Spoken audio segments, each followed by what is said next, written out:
Very well behaved. Good memory. That was all the teachers here tonight. Yeah, half of my school community is here tonight. Wonderful.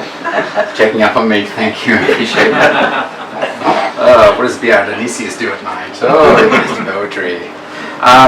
Thank you, Bert, for a beautiful reading. Got to get that book out. Everyone's going to buy it. Fantastic. So thank you so very, very much. Okay, now we're moving on to this rat bag over here. So, Ken Smeaton lives in Melbourne and has had a lifetime involvement in the Australian poetry community as a poet, a story writer, venue and festival organiser.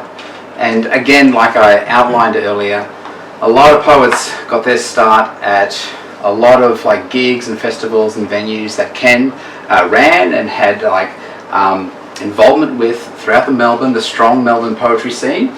There is a reason it's a UNESCO City of Literature. It is a fantastic city. Brantley and myself have lived there for a couple of years at a time and partaken of the scene, as many of you probably have as well. It is a wonderful city and it's produced wonderful poets. Ken makes movies of poets. He's got a Real Poetry YouTube channel, and tonight we're all being filmed as part of Real Poetry, so you'll become famous pretty soon. Yeah? He's the man to get your commission from. He has 4 books and 2 manuscripts underway, and has been writing more than ever before. Would you please welcome Ken Smeaton.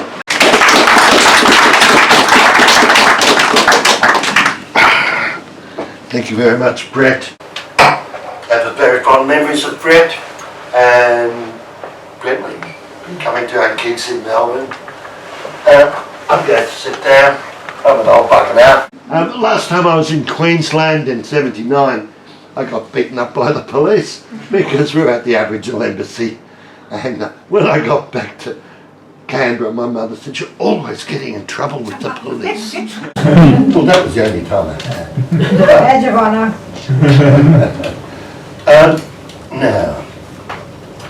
I'm a storyteller, basically. I started as a performance poet because I didn't know what I was doing. Over the years, I got a bit more aware. The first poem in this book. Welcome to the last great non-commercial art form. Unremarked, unsung, iron rare oxygen in the swamp of images. Gaze on these words. Reckon how deep you can go into my dream. Immerse in my clear stream. Nourish the meadows of your attention. Listen to my water song and drink deeply. Escape in me to other worlds where I whisper silk across your skin, drip plum juice off your chin. If you are uncomfortable here, let me walk with you. I will be your guide. The way to read a poem is often. Walk with me often to the end, where I will leave you, your heart full, my burden eased. I'd like to start with a poem called The Flood. It's inspired by my nephew in this war. The flood is full on when in the telling of how it is your eyes dwell, deluge slapping on the sod walls of your heart. Awash in a tsunami of grief and sorrow where you're almost drowning in the backwash. The storm is past, is it not? When will the dirty, smelly waters recede? The clean-up has to wait, as you have to wait. A dam held in by frail eyelids. only by avoiding the recollection of the long, long rain. I'm going to cry when I read this poem, I'm sorry. One hopes to get by until the sun dries the rooms of your heart, soaked and heavy, pumps at full pressure, working non-stop. But one mention of how wet it is, and you gasp for air, and welling up cracks the tunnels of your throat. And you turn away to compose, learning in already sodden hearts. A flood will recede but slowly. You must try to understand how to stay afloat until that sunny day soon your feet once again touch solid ground. Oh, it's a hard thing. We can smell Trump from Australia, but he has intrigued me with his madness. This is called the Captain Overheard. Now everyone has media access, all watered down as fake news. Facebook flooded, everyone heard, breast pocket, heartbeat, the captain's word. Known as a fan of tasteless reposts and tweets, the captain didn't realise after ordering Big Macs, wolfing down his fast food, he left his phone on. He's calling it a fake voice job. What do you do? Not enough lifeboats for the passengers and crew aboard our overloaded Epic sailing into our last red sunset. You might say, what a way to go. If you're in the good cabins, no worries. But if you're deck-bound poor, there's no next shore, no safe harbour. Our Mother Earth is overloaded, sinking under the weight of overpopulation. The struggle to save our vessel not underrated, however. We were never given a decent explanation. Oh yes, all aboard Mother Earth, the whole cast and crew are hoping against bloody hope to sail through.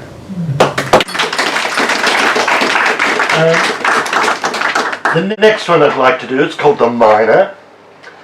And I'm thrilled now to be living in gold mining country.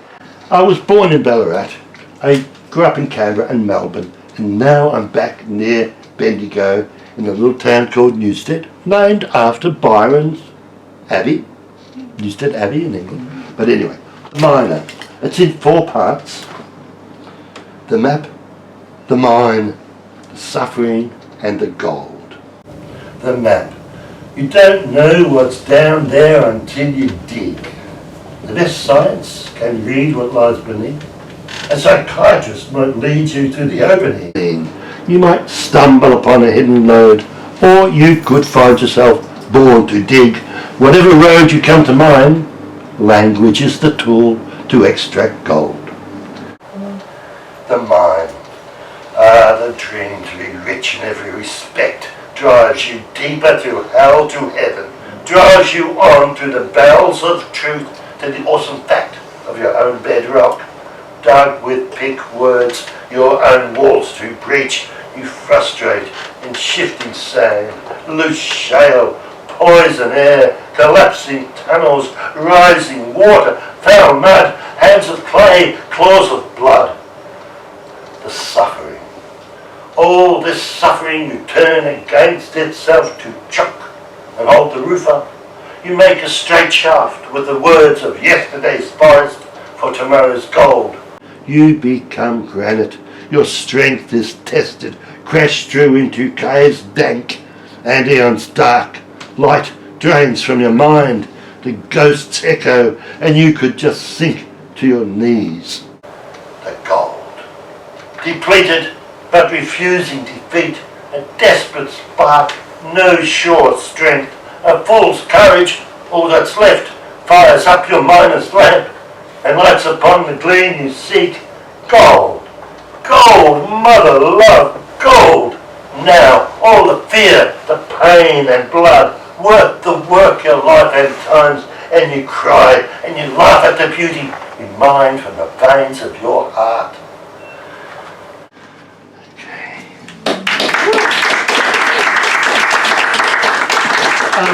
This is about us, fellow travellers. Young spring, oh so welcome, firstborn spring spreads her kisses. Warmer, longer days caress each shorter night.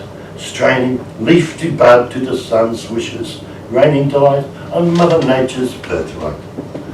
The hot seductress, seducer summer, lends her green shade, ripens the flesh, the fruit, the seed and beer, done making hay, lovers splash and play, naked laughter closes each glorious day. Aunt Autumn, middle-aged autumn, a glorious sight, briefly invites passion, shedding pretension to fecundity. Autumn dictates fashions, dine her now, no delay, her colours will soon enough fade and dry away.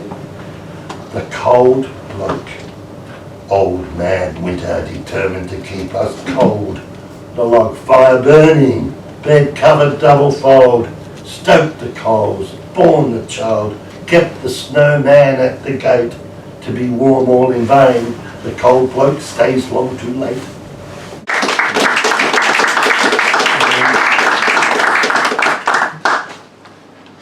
I didn't really have an idea of what I would do. I write a lot about poets and my friends because I find poets the most intriguing characters. I also use allusion. I don't often write directly, but I will try and allude to the reality of what I'm doing. You might remember Ian McBride. Yes, a fine, mighty fine poet. The monk. He is regarded as among the holiest of the flock. He glows in his black habit. He appears to float. His sermons can uplift as incense, as can incense. Such are the peculiar latitudes of faith. His soft Northman skin, snow white, hair red as a halo in a fair daylight. The monk was born with a face to command angels, a voice to light candles and never blow them out. His cadence so low, you lean in closer to hear his word, and having heard the lyrical beauty of the monk's poetry, you feel excited by the revelation as though you knew, only now better. The monk radiates God's charm, servant to none but the one and only, the great Mother God, who abandoned him in the monastery to get the best upbringing. A monk to become a child, become a monk of the holiest, destined to carry the weight of the angriest.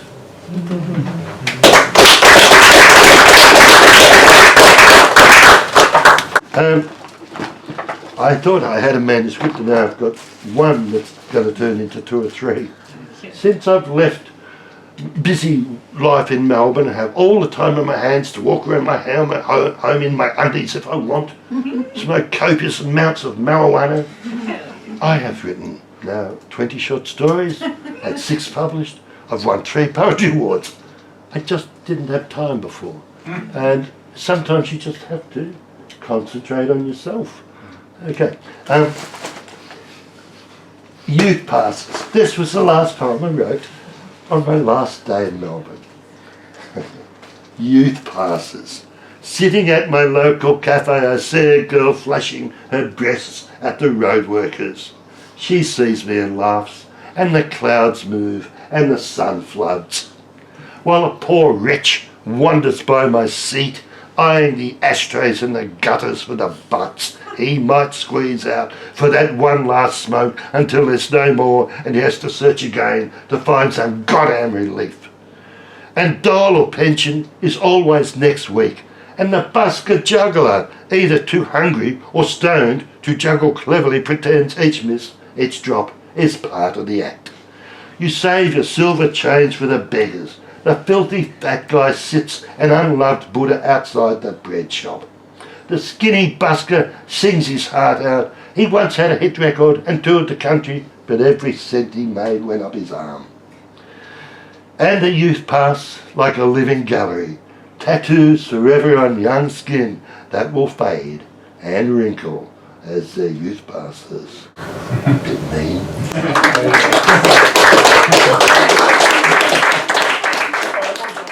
Of Irish literature, my favourite Irish short story writer, Liam O'Flaherty, died back in the 17 something. But he had a short story called First Impressions about the poorhouse men running into a tramp.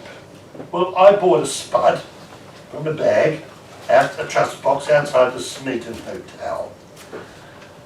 First impressions. Picking a spud from the bag, a big bag bought from a trust box outside the Smeaton Hotel. I'm so famous and named a town after me. It was actually a surveyor. At the sink, ready to scrub and peel, I stopped, recoiled. The black eyes of this strange spud looked at me. How unattractive a spud, I thought. Then again, I thought of Liam's tale, of the meeting of free spirit and the woebegone poorhouse men. Well, Liam, I mused, we shall see if this ugly spud will turn out tasty. The first test was in the scrubbing and peeling, the walls and eyes and lumps, disrobed, milky as the dawn of day, oil salted on the hot oven tray, till upon my plate the sun slid away.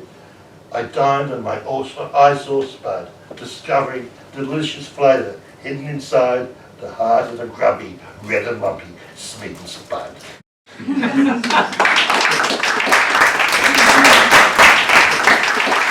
I've got one set called the Newstead set, and this one is particularly dedicated to the deaf. Silence. Palpable silence diminishes this native bush. No wind blows, no bees buzz, no birds sing, no sound in this chilled, empty space. Winter now, for song comes spring, I must wait. As much as silence is golden, so can silence be deafening. No one appreciates silence as the deaf, clever souls who bring other senses into being. I think of my hour before sleep, stilling mind, sinking into the quiet deep, aware of the peace silence brings, aware how silence often stings. Silence can deliver joy or despair. Silence adds body to the air. In the city traffic's cacophony, in the bush the avian symphony. Allowing silence into our life gives room for spirit to grow, gives room for others to speak. Kin to silence, listening gives all we seek. I know a lot of people who haven't learned that, usually politicians. I've got one, oh here we go. Grandpa Nichols, I'm very lucky to have a character as a maternal grandfather who lived in Stratford in Gippsland on the Avon River.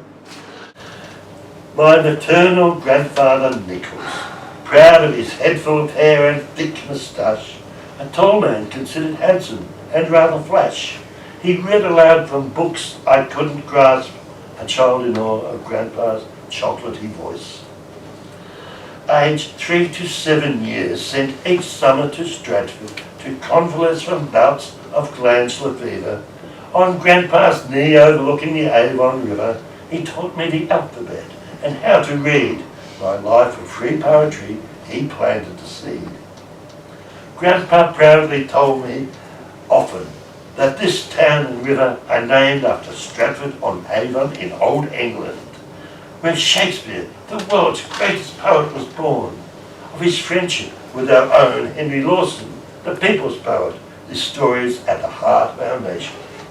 Carrying his swag with the wise poet on the road, panning enough gold to buy a ring for his bride, shearing 100 sheep before he got tired. Granny would tut-tut and say, "Good heavens, Dad, putting your silly stories in the head of the lad." I cannot recall the years of my illness, yet clear as light, the trips on the train and Stratford coming into sight. Grandpa and Granny greeting me at the station, and lemonade and biscuit treats, Grandpa's pipe smoking, just a medicine for a fertile young mind awaking. I've got any time? It's always hard to know which one should be the ending part. So I'm going to just, I'm not going to read Walt Whitman, I love it, it's too long. And what I'll try and find is another, I did have a winning, it's a bit short time. but the minor, the flood, and this poem have all won awards. This poem blew my mind. I had a poem, I put it into the award competition, and then I was sitting in the cafe beforehand and the thought came to mind. I thought, gee, that's like that, that's good. So this is called Desert Diary. My hand stumbles across the desert paper. A thirst produces mirages, propels my pen, scribing words to soak a parched mind, soften a leather heart. The compulsion to hear a song from a pen, slipping down the valley of pages to a creek, joining a stream of thought, like a river singing as it flows and speaks of its journey onward to the sea of delivery.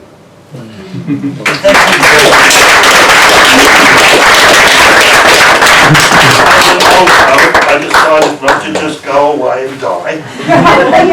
I decided to make movies because I started came to Melbourne to the ABC as a film editor, but I got sacked by John Howard.